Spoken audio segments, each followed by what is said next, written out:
चलो भाई, यहाँ तक तो हमने कंप्लीट कर लिया था। अब हमें जानना है कि जो वेरिएशंस होते हैं वो कितने तरीके के होते हैं। तो वेरिएशन की जब हम लोग बात करते हैं तो वेरिएशन हमारे जनरली दो तरीके के होते हैं और दो कारणों की वजह से वेरिएशन आते हैं। पहला है हमारा सेक्सुअली रिप्रोडक्शन की वजह से, दूसरा असेक्सुअली रिप्रोडक्शन की वजह से। लैंगिक जनन और अलैंगिक जनन भी हम लोग इसे बोलते हैं। तो अब इस केस में होता है क्या, सेक्सुअली और असेक्सुअली रिप्रोडक्शन के केस में होता है क्या। देखो, सबसे पहले हम लोग असेक्सुअली रिप्रोडक्शन की बात करें, इसमें क्या होता है, वेरिएशन आर फ्यूअर। इसमें वेरिएशन जो होती है यानी कि विभिन्नता जो होती है बहुत ही कम होती है। विभिन्नता कम होने का कारण क्या है, क्योंकि इसमें जो एक ही पेरेंट होता है वही उसी के अंदर फर्टिलाइजेशन वगैरह भी होता है और वही जो होता है न्यू बेबी को प्रोड्यूस भी करता है। तो इस वजह से असेक्सुअल रिप्रोडक्शन के केस में क्या होता है, वेरिएशन होने के बहुत कम चांसेस होते हैं। दूसरी चीज, occurs due to small inaccuracies in DNA copying। इसमें क्या होता है कि बहुत ही कम चांसेस होते हैं कि डीएनए कॉपी करते समय हमारा इनएक्यूरेसी आए। सेक्सुअली रिप्रोडक्शन में क्या होगा, सेक्सुअली रिप्रोडक्शन में हमारा होगा वेरिएशन बहुत ज़्यादा होगी। क्यों, पूछो। इनएक्यूरेसी क्या होता है? इनएक्यूरेसी का मतलब होता है कि चेंजेस आना या फिर कि थोड़ा बहुत बदलाव आना। ठीक है, किसी काम को करने में जो हमें रिजल्ट एक्यूरेट चाहिए वो हमें नहीं मिला, उसे इनएक्यूरेसी बोलेंगे। अगला है सेक्सुअली रिप्रोडक्शन में वेरिएशन जो होगी बहुत ज़्यादा लार्ज होगी। वेरिएशन जो होती है बहुत ज़्यादा लार्ज क्यों होती है, क्योंकि देखो इसमें क्या होता है कि दो पेरेंट्स जो होते हैं वो अलग अलग क्या करते हैं, आपस में मीटिंग करते हैं, जिसकी वजह से क्या होता है कि वेरिएशन आने के चांसेस बहुत ज़्यादा होते हैं। मान लीजिए कि ये क्या कहते हैं, ये जो है आदमी जो बहुत ही काला है, ठीक है, और जो उसकी वाइफ है बहुत ज़्यादा गोरी है। तो इस वजह से क्या होता है कि वेरिएशन आने के चांसेस बहुत ज़्यादा है, मतलब बदलाव आने के चांसेस बहुत ज़्यादा है। बदलाव कैसे, क्यों हंस रहे हो भाई, ठीक है, बदलाव आने के चांसेस बहुत ज़्यादा इसलिए होते हैं क्योंकि देखो हो सकता है जो उनका आने वाला बच्चा होगा वो अपने पापा पे चला जा सकता है, हो सकता है मम्मी पे चला जाए, हो सकता है दोनों का कॉम्बो हो जाए, यानी कि ना ज़्यादा गोरा हो ना ज़्यादा काला हो, तो वहाँ पे मिक्सचर भी हो सकता है, मीन्स सांवला रंग जिसे हम लोग बोलते हैं, तो वैसा भी हो सकता है ऐसे केसेस में। occurs due to crossing overs, separation of chromosomes और म्यूटेशन। और ऐसा इसलिए होता है क्योंकि क्रोमोसोम्स का क्या होता है, क्रॉसिंग होती है। क्रोमोसोम्स की जब क्रॉसिंग होती है तो इस वजह से चेंजेस आते हैं। क्रोमोसोम्स की क्रॉसिंग वगैरह क्या होती है, इसको हमें आगे पढ़ना है।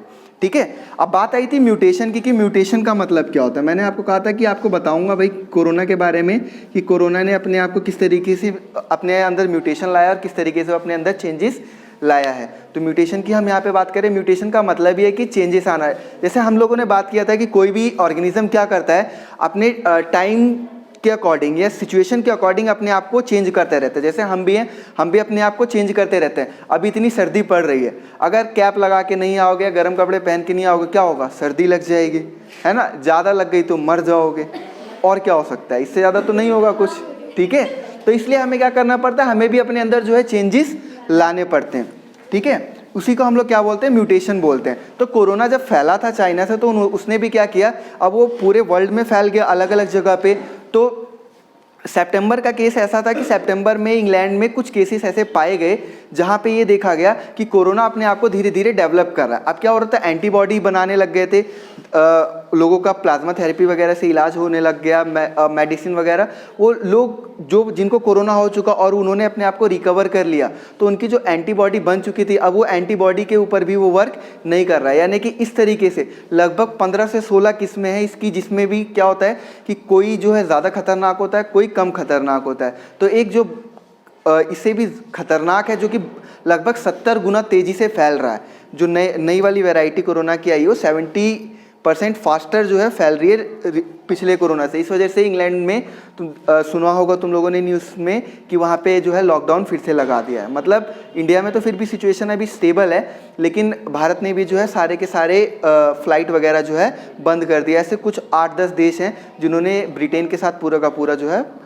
अपना आना जाना बंद कर दिया। तो ये तो होता है म्यूटेशन।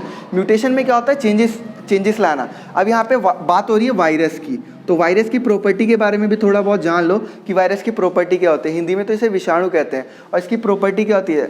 वायरस की प्रॉपर्टी ये है कि ये अपने आप को क्या करता है, रेप्लिकेट करता है। रेप्लिकेशन का मतलब होता है अपनी कॉपी बनाता है। और ये एक नॉन लिविंग होता है। वायरस जो है नॉन लिविंग होता है, जब भी किसी की बॉडी के अंदर जाता है ना, तो बॉडी के अंदर जाने के बाद ये वहाँ पे लिविंग हो जाता है, और लिविंग जैसे ही होता है तो वहाँ पे जाके ये रेप्लिकेशन का काम शुरू कर देता है, यानी कि अपनी मल्टीप्लाई करना चालू कर। जैसे रोबोट मूवी में देखा होगा कि अपने मल्टीप्लाई करना, एक रोबोट चिट्टी जो है एक से दूसरा इस तरीके से बनाते चले जाते हैं। इसी तरीके से जैसे ही हमारी बॉडी में एंटर करता है तो ये भी क्या करता है, अपनी कॉपियाँ बनाना शुरू कर देता है। अब वो कॉपियाँ क्या करते हैं, फिर हमारी बॉडी के सिस्टम को पूरी तरीके से ब्लॉक कर देते हैं, मतलब ख़राब कर देंगे। जैसे किडनी का काम है फिल्टर करना, तो फिल्टर करने का काम नहीं करने देंगे, जिसकी वजह से क्या होगा, अल्टीमेटली उस इंसान की डेथ हो जाती है।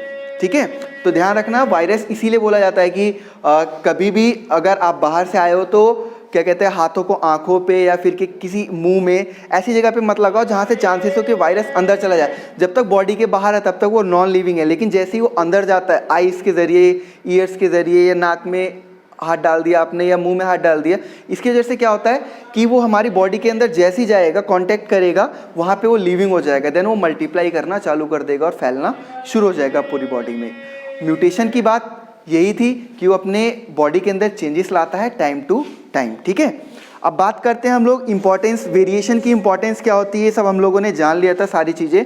अब हम लोग इस आगे जो टॉपिक में जानेंगे, हम लोग मोनोहाइब्रिड क्रॉस के बारे में देखेंगे कि मोनोहाइब्रिड क्रॉस क्या होता है और हम लोग कैसे करते हैं। ठीक है, तो मोनोहाइब्रिड क्रॉस करने के लिए मेंडल ने क्या किया था, यहाँ पे मेंडल ने जीन्स के ऊपर स्टडी करी।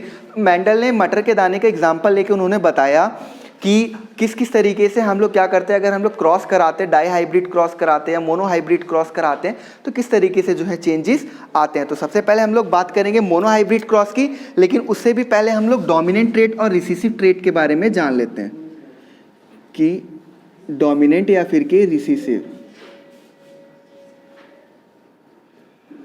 डोमिनेंट को हम लोग बोलते हैं प्रभावी और रिसेसिव को बोलते हैं हम लोग अप्रभावी।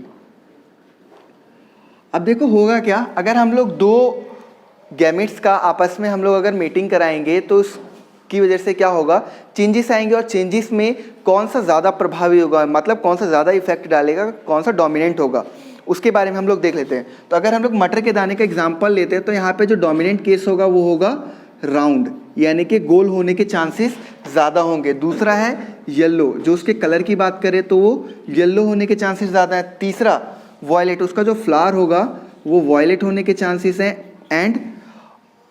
और जो उसकी फली होगी वो इन्फ्लेटेड, यानी कि फुल भरी हुई होने के चांसेस हैं। और रिसेसिव में बिल्कुल उल्टा हो जाएगा, रिंकल्ड होगा और ये ग्रीन हो जाएगा और वाइट हो जाएगा, और यहाँ पे कंस्ट्रिक्टेड यानी कि सिकुड़ा हुआ, कंस्ट्रिक्टेड हो जाएगा। ठीक है, तो ये हमारे केसेस होते हैं। डोमिनेंट में कौन सा होगा, राउंड, येलो, वॉयलेट, फुल। बल्कि हमें बात तो खाली इन्हीं दोनों को ज़्यादातर लेकर करनी है। आपको इस केस से भी रिलेटेड एग्जाम में क्वेश्चन दे सकता है कि फ्लावर के बेसिस पे भी दे सकता है। यहाँ पे रिसेसिव का याद रखना कि रिसेसिव में अप्रभावी केस हमारे कौन कौन से होते हैं। तो चलिए हम लोग शुरू करते हैं अपना मोनोहाइब्रिड क्रॉस। मोनोहाइब्रिड क्रॉस हमें किस तरीके से कराना है, तो मोनोहाइब्रिड क्रॉस कराने के लिए हमें क्या करना पड़ेगा, सबसे पहले हम यहाँ पे देखते हैं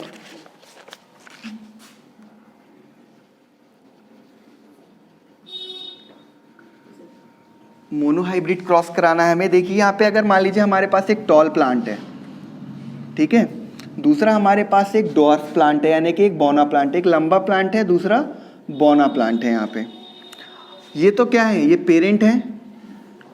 अब इनके जो जीन्स होंगे वो जीन्स कौन से होंगे, इसका कैपिटल टी टॉल प्लांट है तो इसका स्मॉल टी। ठीक है, अब क्या करेगा, ये अपने एक एक क्रोमोसोम देंगे, तो इस केस में क्या बनेगा, अगर इसको इससे मैच कराओगे तब भी टी और टी बनेगा, इसको इससे मैच कराओगे तब भी टी और टी बनेगा। यानी कि हमें मिलता क्या है, एक कैपिटल टी और एक स्मॉल टी मिलता है। और इसको हम लोग क्या बोलते हैं, इसको हम लोग बोलते हैं F1 जनरेशन। क्या बोलते हैं, जनरेशन। उसके बाद F1 जनरेशन हमारे पास आ गई, यानी कि जनरेशन 1 आ गई।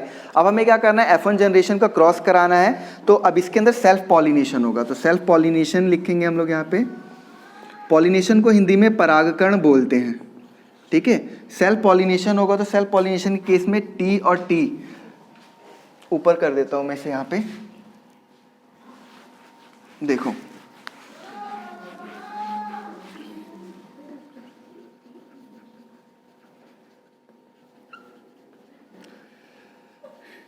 इस तरीके से हमारे पास 2 क्रोमोसोम्स आ गए। अब दोनों में क्या होगा, ये टी यहाँ से देगा, यहाँ से स्मॉल टी, यहाँ से ये कैपिटल टी और यहाँ से ये स्मॉल टी देगा, ठीक है। अब इनका आपस में क्रॉस कराओ, तो क्रॉस कराओगे तो कैसे, अगर इससे आपस में क्रॉस करता है तो क्या बनेगा, दोनों कैपिटल टी आएंगे।